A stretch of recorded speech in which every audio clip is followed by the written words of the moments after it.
Assalamualaikum warahmatullahi wabarakatuh. Saya Farhanul Salsabila, izin menjawab dua pertanyaan yang akan dijawab di video berikut ini. Untuk pertanyaan pertama yaitu, salah satu upaya pemerintah Amerika Serikat ini untuk meningkatkan kinerja sekolah adalah melalui pembenahan bidang administrasi dan pengelolaan sekolah, yaitu dengan mengimplementasikan konsep manajemen berbasis sekolah atau MBS di sekolah-sekolah. Strategi ini ternyata berhasil meningkatkan kinerja sekolah yang ada di negara tersebut.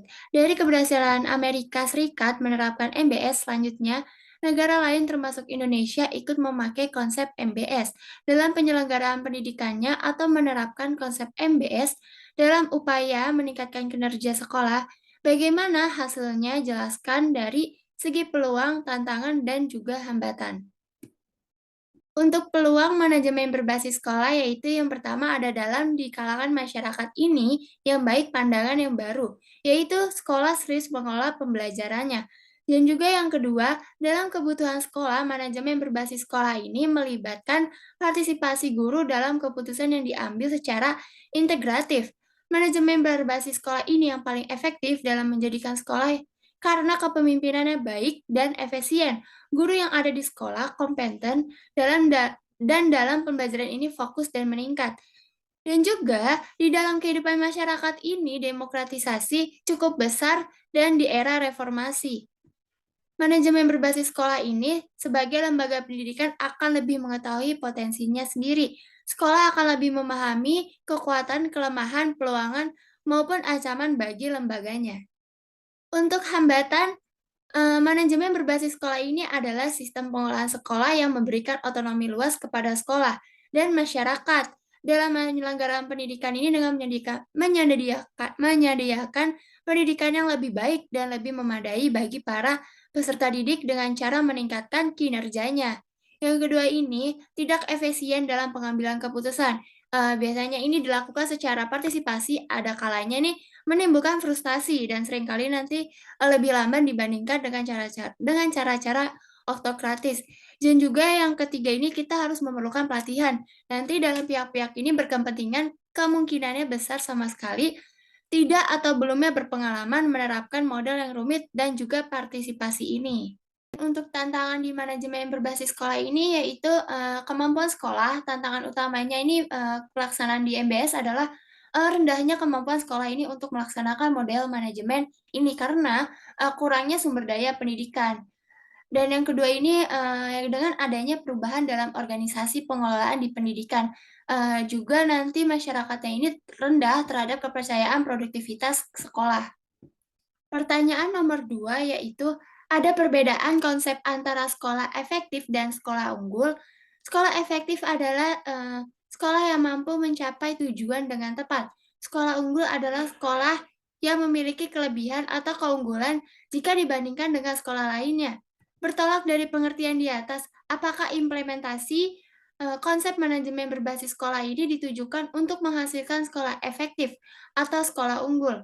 Atau untuk menghasilkan keduanya? Bagaimana strategi pengelolaan sekolah yang ideal untuk mewujudkan sekolah efektif dan sekaligus sekolah unggul? Beri penjelasan. Sekolah unggul yang efektif dan efisien, sekolah unggul dan efektif adalah sekolah yang dapat mencapai target dengan penetapan target yang tinggi. Manajemen berbasis sekolah ini mendorong pengaturan sumber daya yang lebih efektif dan juga sesuai dengan kebutuhannya. Biasanya, sekolah yang paling mengetahui keadaan kebutuhannya ini dan langkah taktis yang harus diambil, termasuk terkait dengan sumber daya manusia. Dari aspek keuangan juga, biasanya manajemen berbasis sekolah ini bisa menjadi kesempatan dan pejuang bagi sekolah untuk bisa memperoleh dukungan dana lokal. Pada sekolah efektif ini dari seluruh siswa ini biasanya, tidak hanya memiliki kemampuan tinggi dalam belajar, tetapi juga memiliki kemampuan, intelektualitas, yang biasanya pun dengan mengembangkan dirinya sejauh mungkin, jika dibandingkan dengan kondisi, awal ketika mereka baru memasuki sekolah.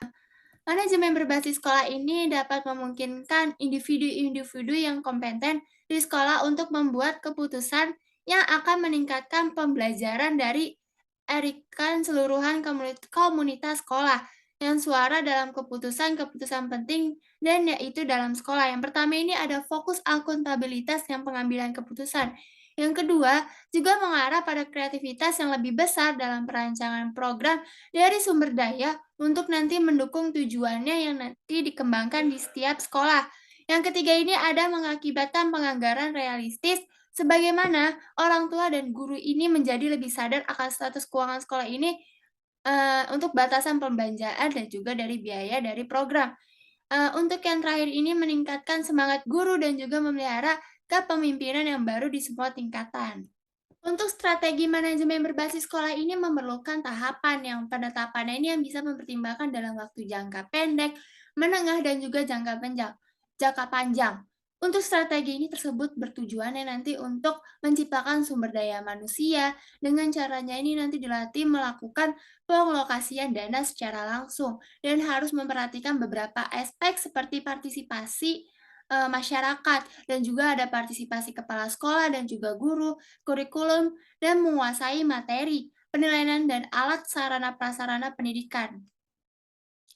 Untuk strategi juga nanti untuk strategi pertama ini yaitu adalah lembaga pendidikan yang harus memiliki 4 otonomi, yaitu dari otonomi dalam kekuasaan atau kewenangan, pengembangan, pengetahuan, dan keterampilan, secara terus-menerus memberikan apresiasi dan penghargaan pada pihak yang berhasil. Jadi yang strategi kedua ini adanya peran masyarakat yang aktif dalam pembiayaan. Proses pengambilan keputusannya ini tentang kurikulum dilakukan secara instruksional dan juga non-instruksional. Dan juga dari lembaga pendidikan ini diharapkan mampu untuk mengelola di lingkungannya. Untuk strategi ketiga biasanya adanya jiwa kepemimpinan yang kuat agar nantinya mampu menggerakkan, mengelola dan gunakan sumber daya yang ada di lembaga satuan pendidikan di pemimpinan sekolah. Nanti harus bisa menjadi sumber inspirasi, motivasi, dan juga inspirasi untuk mengembangkan lembaga pendidikan secara umum. Dan juga biasanya kepala sekolah ini diharapkan mampu beberapa sebagai desainer, motivator, fasilitator, dan liaison. Untuk strategi yang keempat ini biasanya suatu proses pengambilan keputusan yang harus dilakukan dengan sikap yang demokratis. Dalam pengambilan keputusan pemimpin sekolah ini harus menunjukkan dan mengembangkan sikap demokratis ini yang tidak lupa mendengarkan dan menerima aspirasi, dari para anggota komite sekolah. Untuk strategi yang kelima ini, strategi, setiap dari lembaga pendidikannya harus ada laporan bertanggung jawab, eee, terhadap lembaga pendidikannya. Untuk itu nanti suatu lembaga pendidikan ini harus dilaksanakan secara terbuka, agar seluruh pihak terkait ini bisa tahu dan tidak ada hal yang disembunyikan. Untuk terakhir, strategi yang keenam ini, implementasi dan penerapan, manajemen berbasis sekolah ini harus selalu diawali dengan sosialisasi yang berkaitan dengan konsep manajemen berbasis sekolah, yang nanti ditambahkan dengan mengidentifikasi peran yang masing-masing, pembangunannya ini lembaga pendidikan menghafalkan pelatihannya terhadap peran yang didapatkan, implementasi pada proses dari belajar mengajar, dan melakukan evaluasi dan terakhir dilakukan perbaikan. Sekian jawaban dari 2 pertanyaan tersebut, kurang lebihnya mohon maaf. Assalamualaikum warahmatullahi wabarakatuh. Terima kasih.